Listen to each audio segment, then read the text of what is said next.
Bendiciones. Habla Raúl García de la Iglesia Cristiana de Salamanca, Guanajuato, en el Parque San Antonio. Em, pues bueno, me tocó hablar acerca del libro de Éxodo y vamos a hacer una pequeña introducción de lo que vamos a revisar. En el libro de Éxodo comienza con la historia de la situación que está viviendo el pueblo. Ustedes ya saben que Dios había dicho a Abraham que iban a durar 400 años.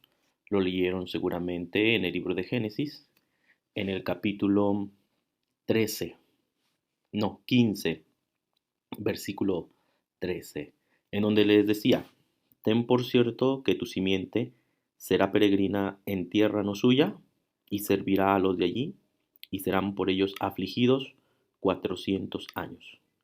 Mas también a la gente a quien servirán, juzgaré yo, y después de esto saldrán con grande riqueza. Eso es lo que Dios había dicho a Abraham. Entonces, la palabra profética decía que los hijos de Israel iban a tener calamidad en Israel, en Egipto. Sin embargo, vemos el libro de Éxodo que comienza diciendo que el pueblo de Israel era próspero aún más que los egipcios. De tal manera que los 77 varones que llegaron a Egipto habían crecido y se habían multiplicado en la tierra de Gosén, demasiado. Estamos hablando que el libro de Éxodo son 320 años los que han pasado desde que llegaron estos 77 varones. Ahora llega un nuevo faraón a Egipto y este faraón teme porque este pueblo puede ponerse en su contra en caso de una guerra y puede ser que estos varones salgan de Egipto y pues no sería conveniente para su país. Lo que empieza a hacer entonces es a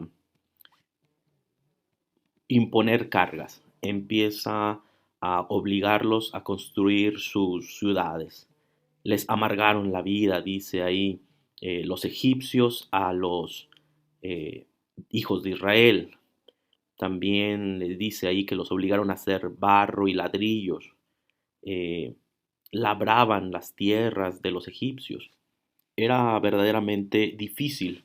Mas aún y con toda esta carga, eh, los hijos de Israel seguían prosperando, seguían creciendo. Entonces el faraón lanza una sentencia más fuerte para este pueblo. Él dice que tienen que morir todos los niños recién nacidos de los hebreos. Este es el contexto del que está viviendo el pueblo de Israel 320 años aproximadamente después de salir de la tierra de Canaán y estar en Egipto. El libro precisamente nos narra también este contexto porque bajo este contexto van a ser el varón de Dios o que el varón que Dios usará para sacar a su pueblo de Egipto. Estamos hablando de Moisés, que será de lo que hablará el capítulo número 2. ¿Qué queremos tomar de este capítulo? ¿Qué podemos tomar del capítulo uno? Algo que quiero que tomen en cuenta es que a veces eh, pensamos que no hay tanta doctrina, que son muchas genealogías y ese tipo de cosas. Y a veces pues no vemos tanta doctrina del Señor Jesucristo, o así lo queremos pensar. Pero la palabra de Dios enseña, y es lo que quiero mostrarles, el mismo Señor Jesucristo cuando Él resucita, que los discípulos de, salían de Jerusalén y unos iban a Emaús y iban tristes porque pensaban que pues había terminado todo, que Jesucristo había muerto y pues era al final de cuentas un profeta más, ¿verdad? Entonces el Señor les aparece.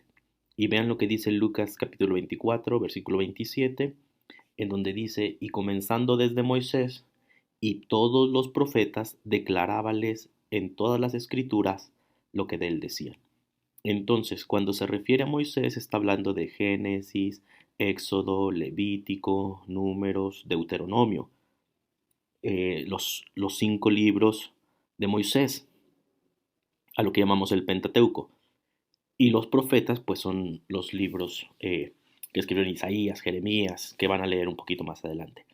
Con esto quiero decirles que ahí dice que comenzando desde Moisés y todos los profetas, declarábales en toda la escritura lo que de él decían, lo que decían Moisés de Jesucristo. Quiere decir que una buena tarea que podemos tener en este caso es buscar el Nuevo Testamento en el Antiguo Testamento. Esa podría ser una buena tarea para ustedes, que traten de buscar qué me quiere enseñar el Antiguo Testamento de nuestro Señor Jesucristo. Ahora, también los apóstoles como Pedro usaban siempre el Antiguo Testamento. La primera iglesia evangelizaba con el Antiguo Testamento. Cuando se levanta Pedro a predicar, eh, habla con el Antiguo Testamento. Esteban es apedreado cuando daba la enseñanza del Antiguo Testamento. Felipe habla al etíope desde el profeta Isaías, evangelizándolo. Entonces, el Antiguo Testamento nos debe de enseñar acerca de Jesucristo. Bueno, esto debe ser obvio, ¿verdad? Porque pues no existía la Biblia completa. En el primer siglo se estaba apenas desarrollando lo que nosotros leemos como Nuevo Testamento. Pero debe de haber también un gozo al ir descifrando el Antiguo Testamento. Cuando el Señor Jesucristo declara a los de Maús el Evangelio a partir del a partir de el Antiguo Testamento, ellos dicen después, ¿no ardía nuestro corazón en nosotros mientras nos hablaba en el camino y cuando nos abría las escrituras? Entonces, algo que debemos de hacer y saber que arda nuestro corazón.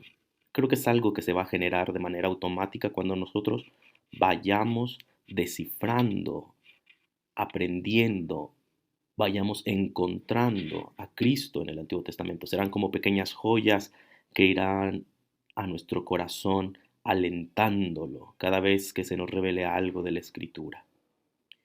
Posteriormente, pues podremos también nosotros enseñar a nuestro Señor Jesucristo desde el Antiguo Testamento. Nuestro Señor Jesucristo está revelado entonces desde el principio, desde la cabecera del libro, dice el libro de Hebreos. Y al mencionar el apóstol Pablo en el libro de los Hebreos, la cabecera del libro, pues se refiere al Génesis. Y Génesis es el primer libro de Moisés, de los 5 libros que se le atribuyen a Moisés, al que le llamamos Pentateuco. Entonces tomen como una buena tarea el encontrar a Jesucristo cada vez que lean el Antiguo Testamento. Y de esta forma su corazón irá gozándose cada vez más. Que Dios les bendiga, que pasen un buen día donde quiera que se encuentren y reciban un cordial saludo.